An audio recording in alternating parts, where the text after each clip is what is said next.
Ngayong gabi sa Reunions, ang misteryosong pagkawala ng 10 taong gulang na pamangkin ni Nelson na si Nestel. Kaso nga ba ito ng kidnapping? Biniro yung mama ko na, Manang, kano mo ba yung bata? Apo ko, Manang, akin na lang yung apo nyo. O simpleng kalikutan lang ng isang paslit? Malutas pa kaya ang misteryo sa likod ng paglaho ni Nestel? Matagal nang hinahanap ni Melanie ang mga karugtong ng kanyang pusod. Nagkawatak-watak kasi sila ng kanyang 6 pang mga kapatid. Sana kahit man lang isa, yun, may nakakasama ako. Ang hindi alam ni Melanie, sabik na rin ang mga ito na makita at makapiling siya. Nasabi nga po namin, paano kaya natin makukuha si Melanie? Ang mahigit 2 dekadang paghahanapan sa isa't isa, matatapos na. Magandang gabi, ako po si Jessica Soho. Tunghayan natin ang mga istoryang magpapaiyak, magpapangiti at magpapalukso ng ating dugo. Ito ang Reunions.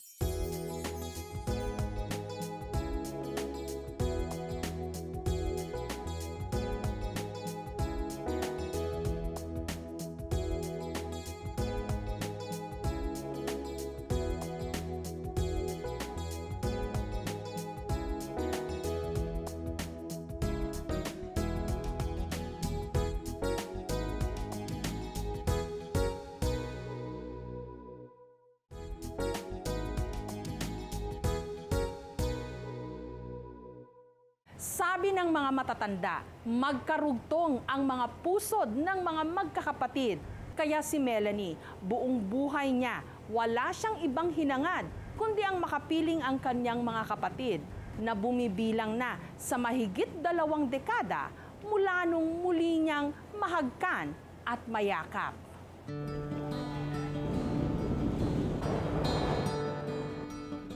Espesyal ang araw na ito para sa 26 na taong gulang na si Melanie.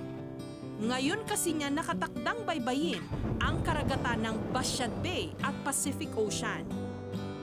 Hindi para mag-sightseeing sa mga isla ng Quezon Province, kundi para sadyain ang Isla Dapdap sa Calawag, Quezon na mula pagkabata, pinangarap na niyang marating.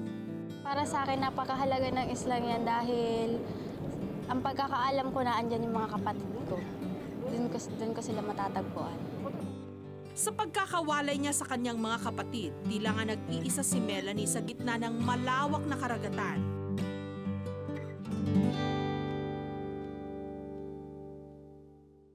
Kawing! Mo kawing! 6 na taong gulang pa lang siya nung pumanaw ang kanyang ina dahil sa panganganak sa kanyang bunsong kapatid. Ang pagkamatay na ito ng kanyang ina ang dahilan kaya't nagkawatak-watak sila ng 6 pa niyang mga kapatid. Siguro, walang mga mag-aalaga sa amin sa dami namin.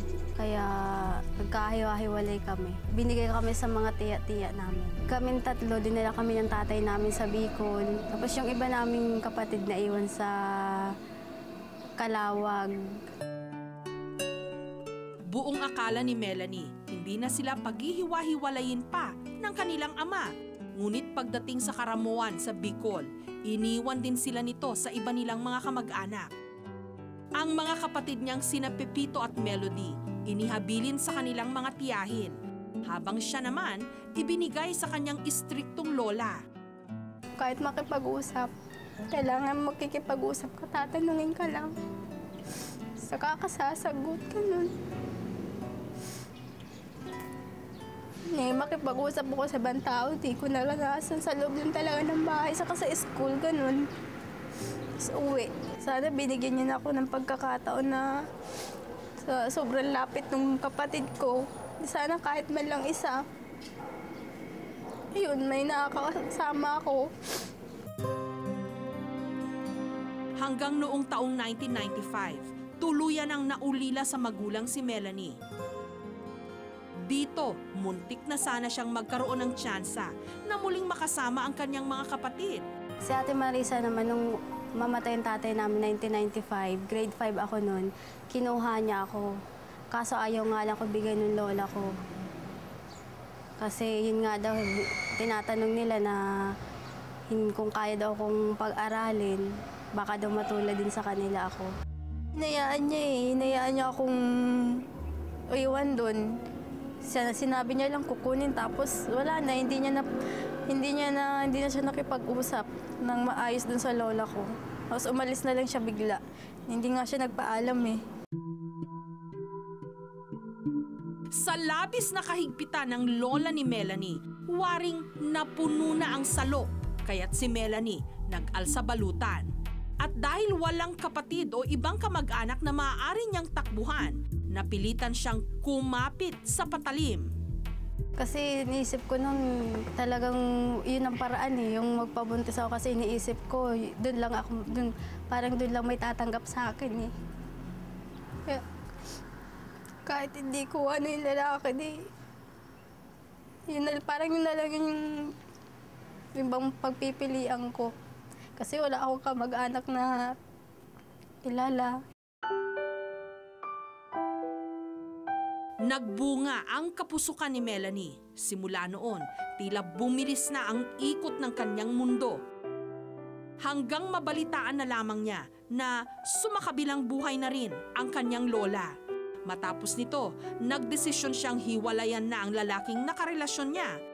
Bit-bit ang kanilang anak na si Rafi. Pero tila hindi natutulog si Cupido dahil muli siyang umibig. At sa pagkakataong ito, matiwasay silang namuhay ng kanyang kabiyak sa Mandaluyong. Sa kabila ng lahat ng pangyayari sa buhay ni Melanie, hindi pa rin nawaglit sa kanyang isipan ang kanyang mga kapatid. Sa kasalukuyan, ang kanyang landlady na si Aling Zenny ang siyang hingahan niya ng kanyang mga saloobin. Sana nakakakwentuhan ko siya. Kasi parang nililibang ko na rin siya, ganun. Ayun, sabi ko nga sana naman, magkita-kita na kayo. Dahil mahirap din, parang nag-iisa lang siya sa buhay niya. Kahit sabihin mong may asawa siya, iba yan talagang kaano mo talaga, kadugo mo.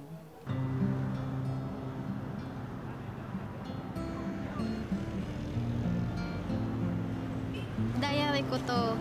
Dito ko sinusulat yung tungkol sa mga kapatid ko, sa yung pag masama ang loob ko, dito ko lahat sinusulat.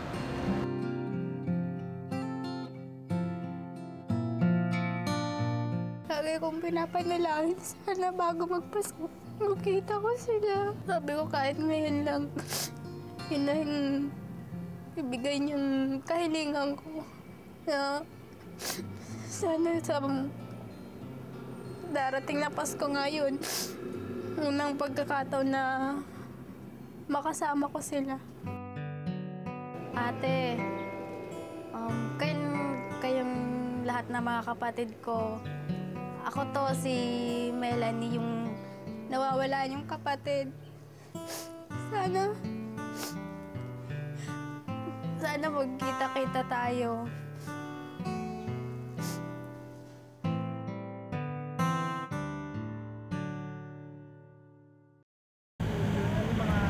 Sa puntong ito, nilubos na namin ang aming panayam kay Melanie. Ate, ano yung pangalan po ng mga hinahanap po ninyo para mapaghanap tayo? Marisa. Marisa? Marifi. Marife? Merasol. Mirasol? Pipito. Pipito? Melody. Melody? Tsaka Michael. Michael? Ano ang apelido nila? Cordes. Siguro nandun sila sa pamilya ng nanay namin. Saan? Quezon. Sa Calawag. Calawag, Quezon. Saan kaya banda sa Calawag? Siguro sa Laing-Laingan kasi doon yung birth certificate ko Laing-Laingan.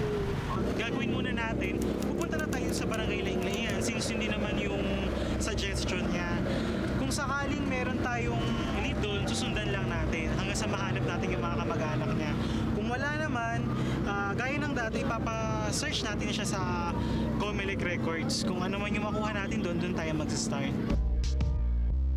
Sa pamamagitan ng mga nakuha naming impormasyon, agad nang bumiyahe ang aming team papuntang Laing-Laingan sa Calawag, Quezon. Pagdating sa barangay, kinailangan pa naming sumakay ng bangka bago marating ang pakay naming lugar. Mula Basyad, Santa Elena sa Camarines Sur, sunod naming tinawid ang karagatan sa Basyad. Makalipas ang halos 1 oras ng paglalayag, heto, narating na rin namin ang Laing-Laingan. Tatanong lang po kami kung meron pong mga ganitong pangalan po dito sa Laing-Laingan. Tama, ito po yung Laing-Laingan, no? Meron po ba ditong mga Cordis ang apelido? Kilala po nung kapatid ko yan. Tumira daw nga po rito. Ikaw paring Tunying, baka ano mo. Alam po ba ninyo kung saan po sila? Yung dalawang magkapatid ay kilala ko. Ah, nasaan po sila? Yung po ay nag-alis na rin dito sa amin at nagpunta ng Sinag. Sinag? So, bago po, nadyan pong tunay ang kamag-anak niya sa Sinag. Agad naming tinumbok ang kabilang isla, ang Barangay Sinag. Maganda araw po kayo. Magtatanong lang po kami. Ito na po ba yung Sinag? Opo. Opo, magtatanong po kung meron po kayong kilalang mga Cordis po dito. Cordis ang apelido. Ay, wala. Sa tingin po ninyo, saan kaya kami pwede maghanap? Mariapi. Dundulit! Saan po? Taga saan po sila? Dundulit kayo, kabila na yun, oh. Taga saan po sila? Dundulit yun. Ano pong barangay po yun? Ano pong barangay po, Mayor? Sakop ng dap-dap. Dap-dap po. Agad na naming binaybay ang daan papunta sa Barangay Dap-Dap. Magandang tanghali po. Magtatanong lang po kami kung meron po kayong mga kilalang Cordis dito. Ito po yung Dap-Dap, di ba? Opo. Meron po kayong kilalang mga Cordis? Cordis o Corbis? Cordis po, Marisa, Marife, Pepito, Melody, Michael, Melody. Po, malayo po sa Dundulit. Dundulit po. Malayo pa po yun. Mga gaano po katagal ang lakaran? 30 minutes na.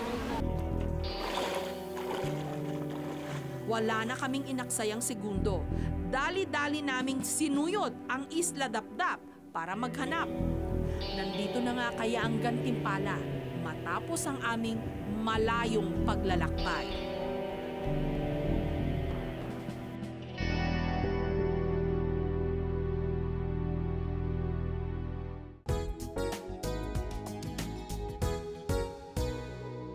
Sa pamamagitan ng lead na ibinigay ni Melanie, matyaga naming sinaliksik ang lugar ng kanyang kapanganakan.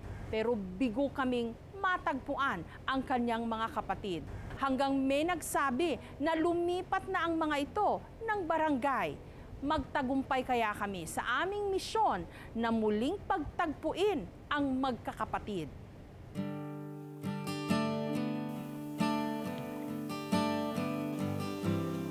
Labing-dalawang taon nang naninirahan sa islang ito sina Marisa at ang kanyang 3 pang mga kapatid. Nalaman namin na ang 2 pa nilang mga kapatid kasalukuyang nakatira sa Maynila at Laguna, habang may isa pa raw na wala silang ideya kung saang lupalop maaring matagpuan. Ang tinutukoy nila walang iba kundi si Melanie. Inamin sa amin ni Marisa, ipinamigay nga ng kanilang ama sa iba't ibang mga kamag-anak ang 3 sa kanila. Sina Melody, Pepito at si Melanie. At bilang panganay, pinilit daw ni Marisa na muling mabuo ang kanilang pamilya. Pero tanging si Melanie lang daw ang hindi niya naibalik sa kanilang piling. Pumunta po kami doon. Kinuha ko po sila. Ay yung pong si Melanie, kinukuha ko rin ho. Ang kaso po ayaw po niya sumama. Sa dahilan siguro po matagal po kami nagkawalay. Tapos ayaw po siyang payagan nung natitiran niya. Sa kabila nito, wala raw siyang kinikimkim na sama ng loob sa kanyang kapatid. Nalulungkot din po kami. Minsan naman po lagi naman po namin siya naalala. Kaya lang hanggang doon ang alaang po alaala. Milya-milya man daw ang layo ni Melanie sa kanila. Pakiwari nila, kasama pa rin nila ito. Madalas din daw na uuwi ang kanilang kwentuhan kay Melanie. Minsan po pinagkikwentuhan din po namin magkakapatid. Nasabi nga po namin, paano kaya natin makukuha si Melanie? Malungkot po. Dala ng palibhasa nga at dinala siya sa malayo. gusto man namin marating, hindi namin siya marating. Para maano sa pakiramdam na magkakasama ang buong pamilya. Kahit na wala na kay magulang, basta malagay pisa-pisa na kay magkapatid. Bala ko nga ho sana kung kasama ho ninyo ay ihayapusin ko ho sana. Bubuhatin ko ho. Sinubukan daw nilang makipag-ugnayan kay Melanie, pero Sumulat naman ho ako sa kanya. Ang kaso po, hindi ko po alam kung nakakarating po yung sulat ko. Wala pong sumasagot. sa mahigit 7,000 isla sa Pilipinas, hindi mawari ni Marisa kung saan niya sisimulang hanapin ang kanyang kapatid na si Melanie. Napakahirap po. Siyempre po masakit po sa loob. Kaya lang po, wala po akong magagawa. Hanggang doon na lang siguro. Hindi na kami nag-aksaya pa ng panahon. Ang pangungulila ng magkakapatid, amin ng wawakasan. Ito na kasi ang araw kung kailan mararating ni Melanie ang islang matagal na niyang pinapangarap mapuntahan. Masaya, excited. Habang sina Marisa at ang kanyang mga kapatid nagkakasarapan sa kwentuhan, heto, parating na ang taong kukumpleto sa kanila.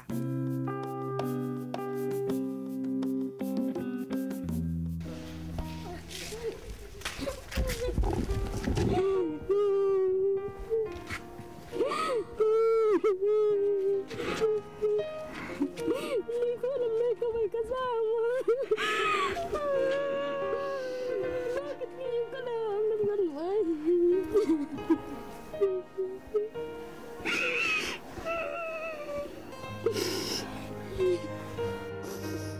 Tagalin mo. Kailan pa? Walang kaya sinusulat mo. Sinusulat nga ako sa iyo, hindi mo sinasagot. Wala naman. Tagal ko eh. Naghahanap ko na ulo. Hindi pa akong gagawa ng paraan. Inaakit na kita noon, sabi mo kaya hindi ka sasama. Hindi kasi yun naman ang sabi. Hindi daw mapapanahon masasama sa inyo. Kahit pa kapatid mo kami, sana nagsama ka na sa amin. Sana. Hindi mo naman kasi alam kung anong sitwasyon ko doon. Ayun na nga, hindi ko alam. Hindi mo man sinasabi. Wala ko nakikita. Oo, sabi ko, tatanda na lang ata kung hindi tayo magkikita. Mamamatay na lang ata. Paano nalaman na ano ka nakahingi ng tulong sa kanila? Nanonood ako. Sabi ko nga sa iyo, ikaw nang maghanap sa akin. Sabi ko na Taon-taon, lagi ako napunta dito. Hindi ko naman alam kung andito kayo. Lumot ko na itong dakdak na to eh. Eh kasi yung... Kahit hirap na hirap ng buhay. Hindi ko nga akalain na. Yung naghihirap eh, ako nga din eh. Aba? Lagi-lagi na lang. Kami nga ay nayan at inabot na kami ng sakit ay nilagpasan pa namin. Ikaw naman ang may kasalanan, sabi ko. Sumama ka sa akin, may pira pa kami ng pamasahe. Magagawa ko eh. Sabi mo bagay hindi ako sasama sa inyo. Kaya sabi ko bahala ka, buti nga si Pepito mo, nagpursige sumama sa akin sa Casimiro di. Sabi ko nga nung pag nagkakasakit ako para akong mamamatay at hindi na yata kami magpapangipangiti. Ikwinento na rin ni Melanie ang kanyang mga pinagdaanan. Sobrang higpit ng bawal, lahat. Hanggang sa gusto kong makawala. Kasi parang bilanggo na ako dun eh. Kilos lahat, bantay. Alam mo ba ang inisip namin? Pabuntis na lang ako kahit di ko kaano-anin lalaki. Seryoso. Kaya, kala mo ba? Sabi ko kay Pepito, itakas mo na lang si Melanie. Kuhain Kaya mo wala muna. mo dumating. Eh wala nga kaming yun ay plano lang namin eh. Wala nga pira. Napakahirap nga, walang pira. Papasalamat po ako at nagsama-sama na kami.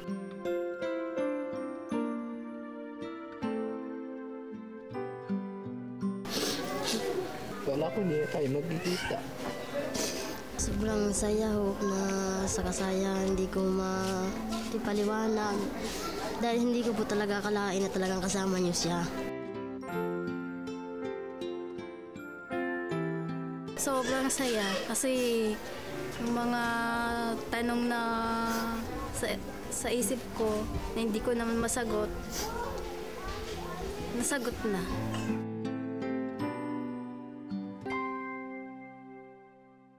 Narating na ni Melanie ang islang kanyang pinapangarap Ang mga tanong ng nakalipas na 2 dekada, nagkaroon na rin ng kasagutan.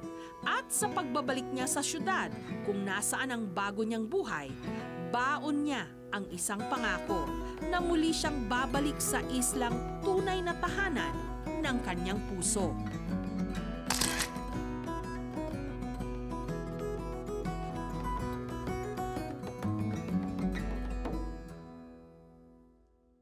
Up next, agaw buhay. Ganito ang sinapit ng 39 anyos na si Nelson at hindi karamdaman o aksidente ang nag-udyok nito, kundi ang sobrang tensyon at pagod sa walang pahingang paghahanap sa kanyang 10 taong gulang na pamangkin na si Nestel.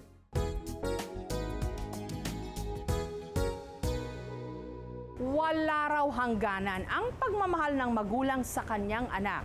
Pero si Nelson, hindi man siya ang tunay na ama ng kanyang pamangkin na si Nestel, higit pa sa anak ang turing niya sa bata. Noong nawala nga raw si Nestel, halos mag 50-50 ang buhay ni Nelson sa pag-aalala.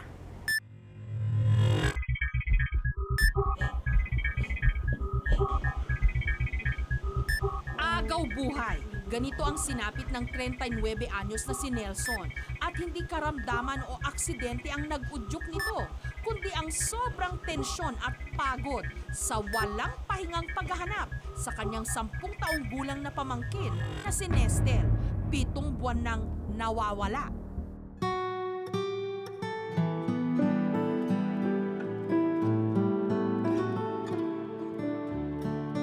Hindi ko na kaya talaga, napagod na ako. Kaya mula noon sa 1 buwan namin paghahanap, na-stress, sobrang stress ako, na-high blood ako.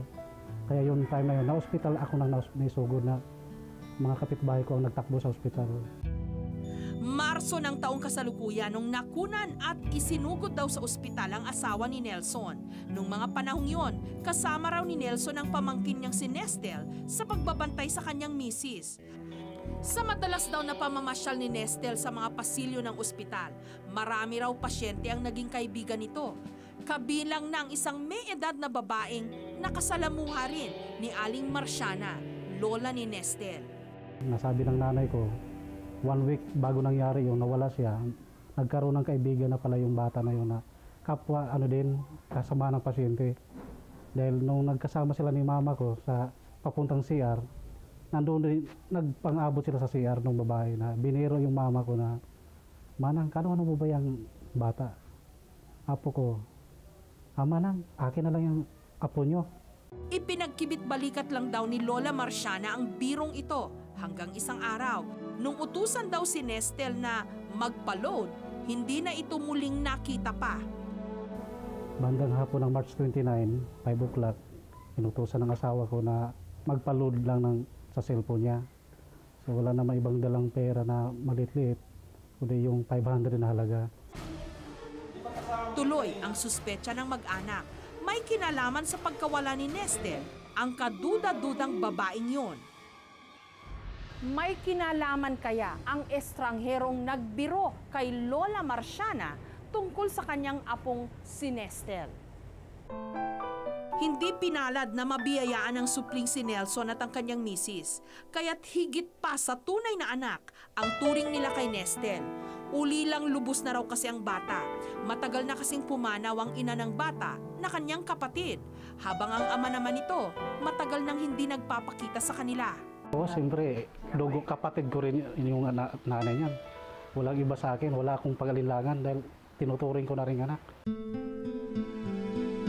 Kaya't labis-labis ang pag-aalala ng mag-asawa sa misteryosong pagkawala ng kanilang anak-anakan. Kaya't mapudpud na raw ang kanilang paa. Hindi sila titigil hanggat hindi nila natatagpuan ang pinakamamahal nilang si Nestel. Titingnan namin yung mga street children sa mga natutulog sa lansangan. Hanggat nakarating ko sa Manila, inisa-isa ko Alabang, BSWD Alabang, Manila, Ligarda, nagbibigay kami ng mga print out ng picture.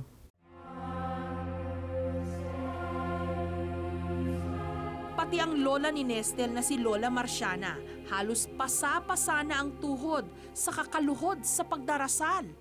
Dadasal ko sa Nestel nga kuan kanang sana di siya ma. Yung akong sinabi sa Panginoon nga dili sa iwan ay mapunta sa ibang kamot. Sana nga madalas siya sa iba nga mabait nga kamot ba. May posible sa Ginoo.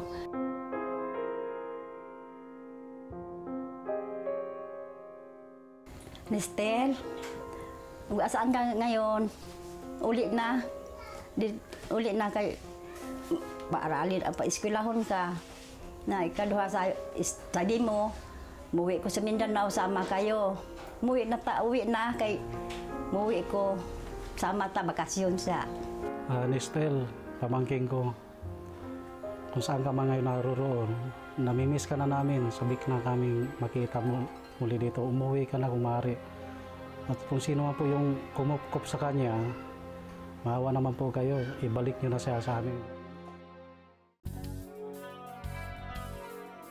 Matapos ang aming interview kay Nelson at Lola Marciana, agad na kaming umaksyon, agad naming sinilip ang aming online database.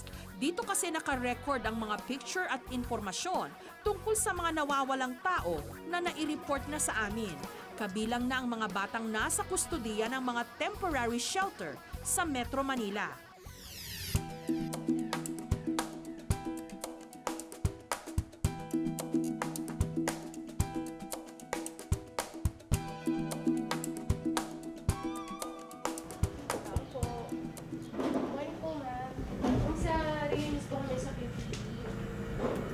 Tatanong ko lang, kasi may nakita po kami na na-upload ninyo sa database namin. Medyo hawig po dito sa batang to. Check lang po namin kung meron na kayo dito. Pangalan po niya dito is Nestel Page. Baka may, ito po yung picture niya, ma'am. Kung baka ma-familiarize kayo sa mukha kasi sa pangalan. Meron kaming batang ganito, kahawig niya. Kaya lang, hindi Nestel. Ang pangalan niya ay Justine. Pareho sila ng apelyido. Justin Page. Opo, Justin Page. Pero kahawig niya. Nandito siya sa amin. May info pa po ba siya na nasasabi ko po? Taga saan siya? Sabi niya, taga Kalambayan na. Pwede po kaya namin makita yung bata? Oo, nasa loob siya ng door. Sige po.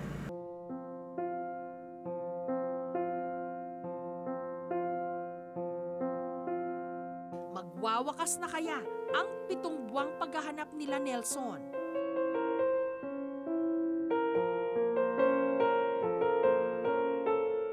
Up next,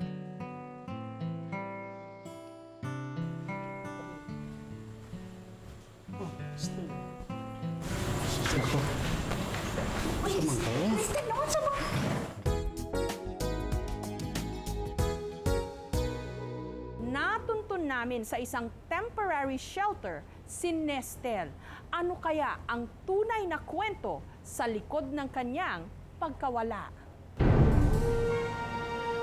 kwento ng social worker, nakita raw ang bata na nagpapalaboy-laboy sa Caloocan, pero hindi sa pangalang Nestel nila nakilala ang paslit. Si Justine ay nakita sa Sangandaan, Caloocan. Doon lang pag-alagala at may nakitang open wound sa kanyang right elbow. Ang kwento ng bata, nadulas siya. Ayon sa bata, sarili niyang mga paa ang nagligaw sa kanya. Wala naman raw babaeng dumukot o nagsama sa kanya papalayo sa ospital, katulad ng hinala ng kanyang tiyuhin at lola. Anong ginawa mo? Bakit ka nawala? Wala po. Sasakay lang ako sa bus. Tapos? Pupunta ako doon sa sandaan. Bakit ka sumakay ng bus? Hindi ko alam daan eh. Hindi ko alam daan. Bakit sa ka ba galing nung bago ka sumakay ng bus? Ba? Sa ka ba galing nung bago ka sumakay ng bus? Hindi ko alam. Nasa Puyutiran. Sa Puyutiran. Ano yun? Yung Puyutiran. Computeran. Tapos? Pupunta ako doon sa Klasiko. Bigla ako nawala. Sa aming panayam, nadiskubre rin kung bakit siya nagpakilalang Justine sa mga taong nakapulot at kumupkup sa kanya. Nakalimutan kasi. Pati pangalan mo, nakalimutan mo. Yun, hilala ko na. Sa loob daw ng 2 buwan na pagkupkup nila kay Nestel, Kapuna-puna raw ang pagiging malulungkutin nito. Palagay ko hinahanap niya pa rin yung pamilya niya. Although talagang hindi niya alam kung saan yun. Alam niya ang Laguna, kaya lang napakalaki ng Laguna. Lalo na nagkaroon pa ng bus. So palagay ko, bilang bata na may kinikilala pang o babalik ang pamilya, natural lang na hanapin niya yung pamilya. Ma, Tay, gusto po susunduin. Yun na. Tapos, gusto po sorry, nawawala ko.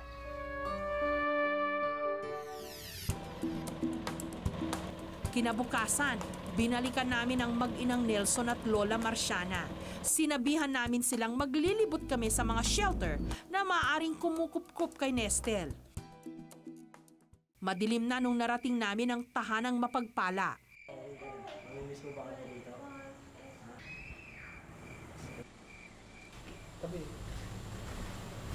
Oh, still. Ako. Sumang kayo. Hirap ka ba sa paghahanap sa'yo? Ako, salamat sa... Salamat po, Panginoon. Maraming salamat. Salamat po, Panginoon. Hirap kami sa kakahanap sa'yo. Hindi mo alam na halos gabi-gabi kami. Walang... Tapos di na makakain, di makatulong sa paghahanap sa'yo. Mag-aaral ka ulit, magano? Hatid ako na. Nagasahan sa... Hindi ka masagasaan si Lola mo sa kahanap namin sa kalsada. Naglalakad na parang walang ano. Kaya maawa ka naman, huwag ka naman. Hatid ako maligsahan, tulog ako sa... Kontra, pagpamita ni mo. Sino sinamahan mo? Sino pa sinamahan mo? Nung hapon na yun, bakit ka umalis? Sino ba sinamahan mo noon? Meron bang kano sa'yo sa ospital na babae na yung nagtanong na babae na gusto kang sama? Sinama ka ba? Ikaw lang? Yan naman. Nawala ang pera na dala mo? Ha? Ayan ba? Nawala? Ba't nakaw na? Hindi ka sana umalis. Hindi naman ako magagalit. Hindi naman ka sa mamatik. Alam naman mo. Ano nang nangyari sa'yo? Ano sa naman? Baka mamay singot-singot ka ng mga rugby. Nakita mo yung mga... Yung mga... Pag-utos sa... Tuan. Nawawala ang pera mo. Salamat. Sobrang saya. Ako lalaki lang. Hindi na ako makakututusin. Dapat nga lumuha ko pero iba kasi pag lalaki, ano na lang, nasa loob lang eh. Ang mahalaga nakita kong pasalamat na ako na talagang ano siya, talaga, buhay na ibalik. Masaya. Pasalamat ko sa inyo. Sa inyo, sa binuksan. Labaw sa tanan, Panginoon ang ihingi ko.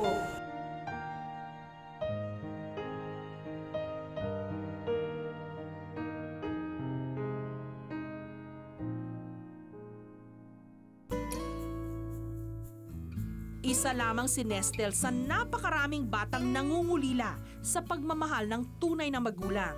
Subalit ulila man siya sa ama at ina, busog pa rin siya sa pag-aaruga. Nariyan sina Nelson at Lola Marciana na pinatunayan sa kanyang siya'y minamahal at hindi nag-iisa.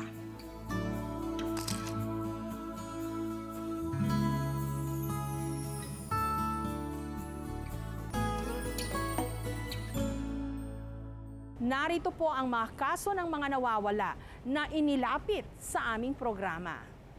Si Meliton Morelos, 12 years old. Si Versal Bermudez, 9 years old. Si Aldrin Tolentino, 9 years old.